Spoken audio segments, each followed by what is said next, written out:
Next, we find Naren at the railroad station at Hathras, on his way to the sacred pilgrimage center of Hardwar in the foothills of the Himalayas. The station master, Sarat Chandragupta, was fascinated at the very first sight of him, saying, "I followed the two diabolical eyes."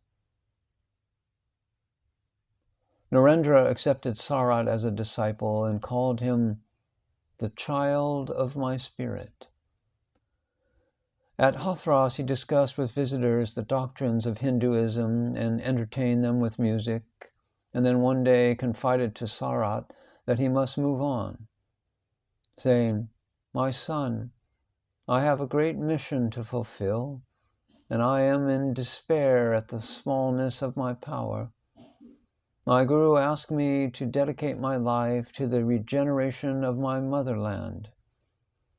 Spirituality has fallen to a low ebb, and starvation stalks the land.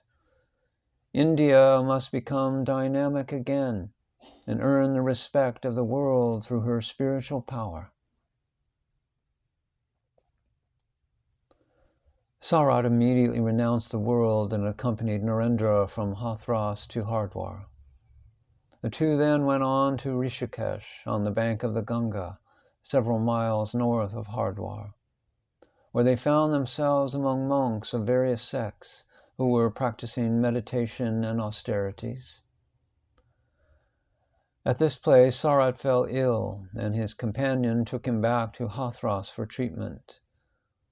But Naren also had been attacked with malaria fever at Rishikesh, and now he made his way to the Barangagore monastery. Naren had now seen northern India, the Aryavarta, the sacred land of the Aryans, where the spiritual culture of India had originated and developed. The main stream of this ancient Indian culture, issuing from the Vedas and the Upanishads and branching off into the Puranas and Tantras, was subsequently enriched by contributions from such foreign peoples as the Saks, the Huns, the Greeks, the Pathans, and the Mughals. Thus India developed a unique civilization based upon the ideal of unity in diversity. Some of the foreign elements were entirely absorbed into the traditional Hindu consciousness. Others, though flavored by the ancient thought of the land, retained their individuality. Realizing the spiritual unity of India and Asia, Narendra discovered the distinctive characteristics of Oriental civilization, renunciation of the finite and communion with the infinite. But the stagnant life of the Indian masses, for which he chiefly blamed the priests and landlords, saddened his heart. Naren found that his country's downfall had not been caused by religion. On the contrary, as long as India had clung to her religious ideals, the country had overflowed with material prosperity. But the enjoyment of power for a long time had corrupted the priests. The people at large were debarred from true knowledge of religion, and the Vedas, the source of the Hindu culture, were completely forgotten, especially in Bengal. Moreover, the caste system, which had originally been devised to emphasize the organic unity of Hindu society, was now petrified. Its real purpose had been to protect the weak from the ruthless competition of the strong, and to vindicate the supremacy of spiritual knowledge over the power of military weapons and wealth and organized labor. But now it was sapping the vitality of the masses. Narendra wanted to throw open the man-making wisdom of the Vedas to all, and thus bring about the regeneration of his motherland. He therefore encouraged his brothers at the Barangagore monastery to study the grammar of the Panini, without which one could not acquire first-hand knowledge of the Vedas. The spirit of democracy and equality in Islam appealed to Naren's mind, and he wanted to create a new India with Vedantic brain and Muslim body. Further, the idea began to dawn in his mind that the material conditions of the masses could not be improved without the knowledge of science and technology as developed in the West. He was already dreaming of building a bridge to join the East and the West. But the true leadership of India would have to spring from the soil of the country. Again and again he recalled that Sri Ramakrishna had been a genuine product of the Indian soil, and he realized that India would regain her unity and solidarity through the understanding of the Master's spiritual experiences. Naren again became restless to do something. But what? He did not know. He wanted to run away from his relatives since he could not bear the sight of their poverty. He was eager to forget the world through meditation. During the last part of December 1889, therefore, he again struck out from Varanagore Monastery and turned his face toward Varanasi. He later wrote to a friend and said, "My idea is to live in Varanasi for some time and to watch how Vishwanath and Annapurna deal out my lot. I have resolved either to realize my ideal or to lay down my life in the effort. So help me, Lord of Varanasi." On his way to Varanasi, he heard that Swami Yogananda, who was one of his brother disciples, was lying ill in Allahabad, and decided to proceed there immediately.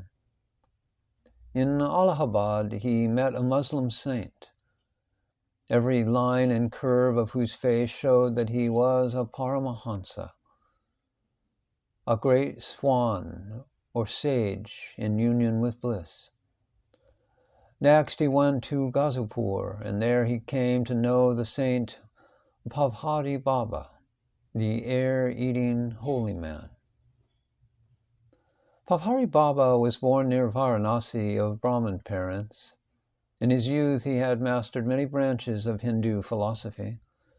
Later, he renounced the world, led an austere life, and practiced the disciplines of yoga and Vedanta, and traveled over the whole of India.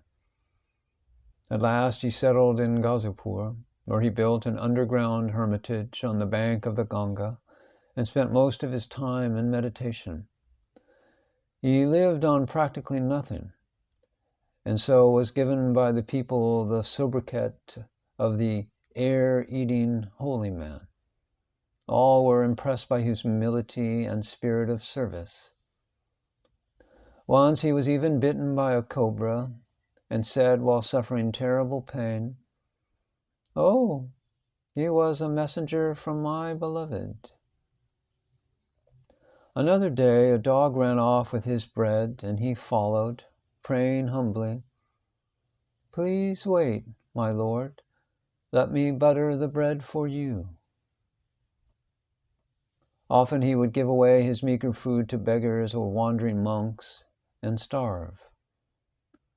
Pavhari Baba had heard of Sri Ramakrishna, held him in high respect as a divine incarnation, and kept in his room a photograph of the Master. People from far and near visited the Baba, and when not engaged in meditation, he would talk to them from behind a wall. For several days before his death, he remained indoors. Then one day, people noticed smoke issuing from his underground cell with the smell of burning flesh. It was discovered that the saint, having come to realize the approaching end of his earthly life, had offered his body as the last oblation to the Lord in an act of supreme sacrifice. Narendra, at the time of his meeting Pavhari Baba, was suffering from severe pain of the low back, and this had made it almost impossible for him either to move about or to sit in meditation. Further, he was mentally distressed, for he had heard of the illness of Abhayananda, another of his brother disciples who was living in Rishikesh. He wrote to a friend, "You know not, sir, that I am a very soft-natured man in spite of the stern Vedantic views I hold. And this proves to be my undoing. For however I may try to think only of my own good, I begin, in spite of myself, to think of other people's interests." Narendra wished to forget the world and his own body through the practice of yoga, and went for instruction to Pavhari Baba, intending to make the saint his guru. But the Baba, with characteristic humility, put him off from day to day. One night when Naren was lying in bed thinking of Pavhari Baba, Sri Ramakrishna appeared to him and stood silently near the door, looking intently into his eyes. The vision was repeated for 21 days. Narendra understood. He reproached himself bitterly for his lack of complete faith in Sri Ramakrishna. Now, at last, he was convinced. He wrote to a friend, saying, "Ramakrishna was no peer. He has no peer. Nowhere else in the world exists such unprecedented perfection, such wonderful kindness to all, such intense sympathy for men in bondage." Tearfully, he recalled how Sri Ramakrishna had never left unfulfilled a single prayer of his, and how he had forgiven his offenses by the millions and removed his afflictions. But as long as Naren lived, he cherished sincere affection and reverence for Pavhari Baba, and he remembered particularly two of his instructions. One of these was, "Live in the house of your teacher like a cow." This emphasizes the spirit of service and humility in the relationship between the teacher and the disciple. The second instruction of the Baba was, "Regard spiritual discipline in the same way as you regard the goal." And this means that an aspirant should not differentiate between cause and effect. Narendranath again breathed peace and plunged into meditation. After a few days, he went to Varanasi, where he learnt of the serious illness of Balaram Bose, one of the foremost householder disciples of Sri Ramakrishna. At Gazipur, he had heard that Surendranath Mitra, another lay disciple of the Master, was dying, and he was overwhelmed with grief. And to Pramadas, who expressed his surprise at the sight of a sannyasin indulging in human emotion, he said, "Please do not talk that way. We are not dry monks. Do you think that because a man has renounced the world, he is devoid of all feeling?"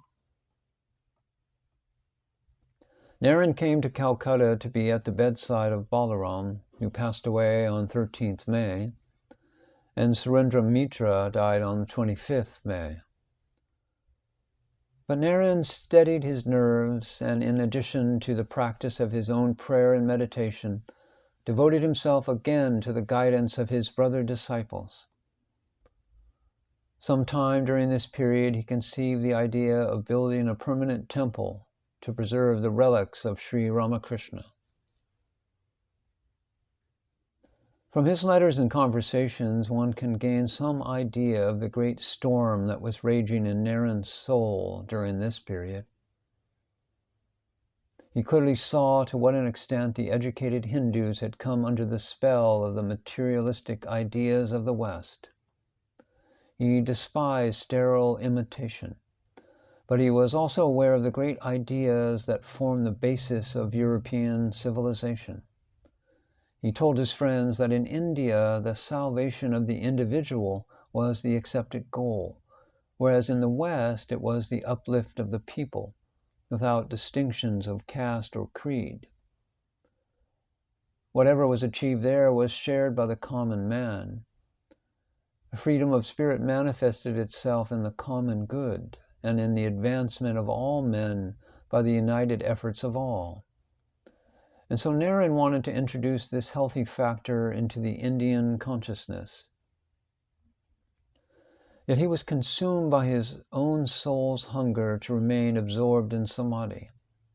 He felt at this time a spiritual unrest like that which he had experienced at the Kasapur garden house during the last days of Sri Ramakrishna's earthly existence. The outside world had no attraction for him, but another factor, perhaps unknown to him, was working within him. Perfect from his birth, he did not need spiritual disciplines for his own liberation. Whatever disciplines he practiced were for the purpose of removing the veil that concealed, for the time being, his true divine nature and mission in the world. Even before his birth, the Lord had chosen him as his instrument to help him, that is, help the Lord in the spiritual redemption of humanity. Now Naren began to be aware that his life was to be quite different from that of a religious recluse. He was to work for the good of the people. Every time he wanted to taste for himself the bliss of samadhi, he would hear the piteous moans of the teeming millions of India, victims of poverty and ignorance.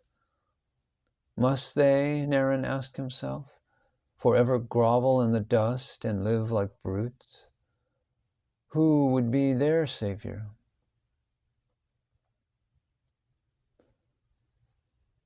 He began also to feel the inner agony of the outwardly happy people of the West, whose spiritual vitality was being undermined by the mechanistic and materialistic conception of life, which was encouraged by the sudden development of the physical sciences.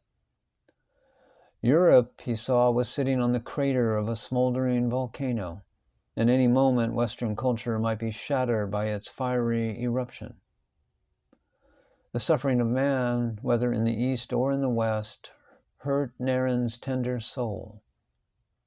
The message of Vedanta, which proclaimed the divinity of the soul and the oneness of existence, he began to realize, could alone bind up and heal the wounds of India and the world.